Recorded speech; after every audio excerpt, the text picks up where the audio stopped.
many of you guys like Apple cell phones?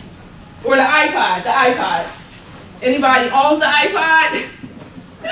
I see a few hands.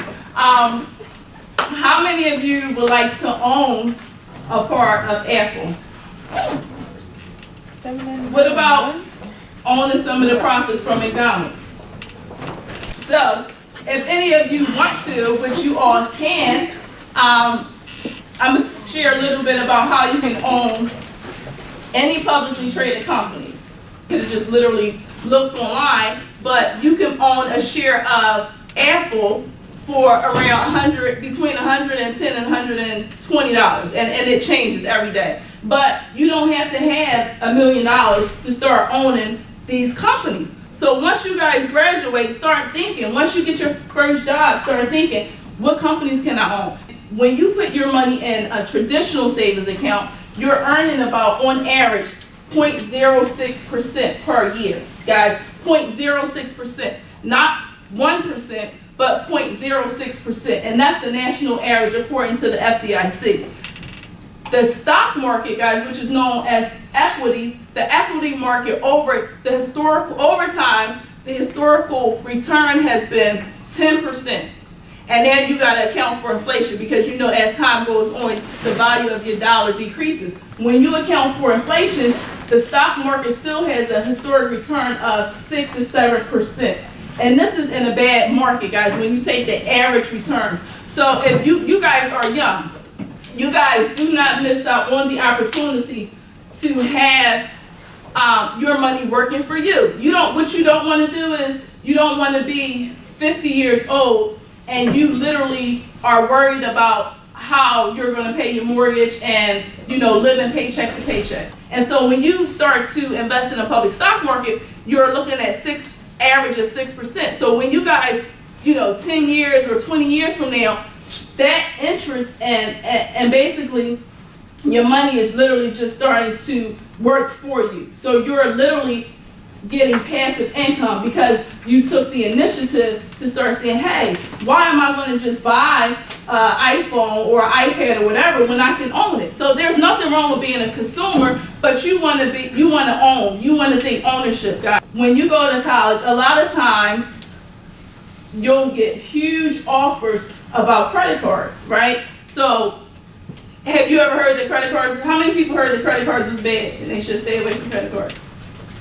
Wow, that's the whole room. Guess what, guys? Credit cards in themselves are not bad. But here's the thing. The reason why your perception is that credit cards are bad is because probably every adult that you probably know, including maybe your parents, probably are in debt and had huge amounts of credit card debt. So I want you, and this is why I really love talking to kids, because you guys are a clean slate. If you use credit cards effectively, credit cards are an awesome option. And let me tell you why. Literally, and here's the key right now, guys, you have to be disciplined. You have to be disciplined. If you know you're not a disciplined person, don't get a credit card. I'm just going to tell you that right now. So if you start off right, you're literally going to be paid for using a credit card. But once you guys graduate from college and now you're on your own, listen, when you get a credit card does not mean, and I'm going to say it again, a credit card does not mean that you have more money, right? Everybody thinks, oh, I got a credit card, now I can spend an extra $10,000 or whatever limit that the credit lender provides you. No. When you have a credit card, if you don't have the money to pay that credit card off within that month, you shouldn't use the credit card. But let me tell you about the benefits of the credit card. The credit card is going to offer me sometimes 5% cash back for using the credit card. So when I'm at the tank filling my gas, I'll swipe my MasterCard because they have reward programs. So if any of you guys have your parents, ask them about their credit cards. Say, Mom, Dad, do you guys get reward programs for using your credit cards?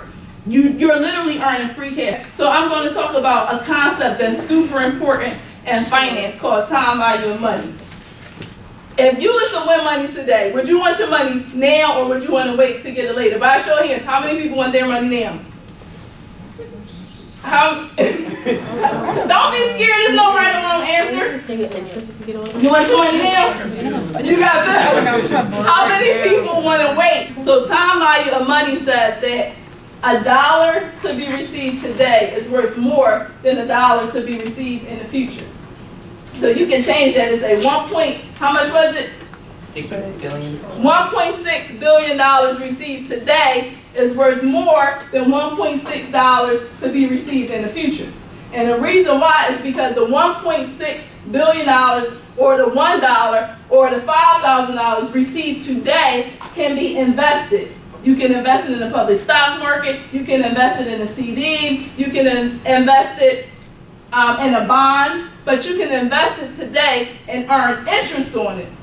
And so now it's going to be worth more in the future than if you just went 10 years and then got your money at the end. You guys can change the world.